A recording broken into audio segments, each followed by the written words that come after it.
Welcome to the Learning Pines YouTube. We hope this video helps. In this video, I will explain how to remove a Ford Transit front bumper. This guide will help you safely complete the task. First, gather your essential tools. You will need a ratchet, various sockets, Torx bits, and a trim removal tool. Always prioritize safety by wearing appropriate protective gear. Ensure your workspace is well lit and clear of obstructions before you begin any work on your vehicle. Let's start with the initial steps. First, you'll need to remove the license plate and its bracket. Some models use 2 rivets that require drilling. Then, move to the fender flares.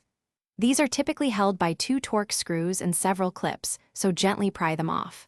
Finally, open the hood and remove the 10mm bolts and push pins that secure the upper grille and fascia components. Now, let's tackle the main fasteners. First, get underneath and remove the several 10mm bolts along the bumper's bottom edge. Then, look inside the wheel wells for Torx screws holding the bumper skin.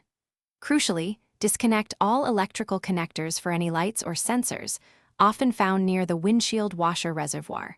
Finally, remove the main 13mm or T40 Torx bolts that secure the bumper to the vehicle's frame.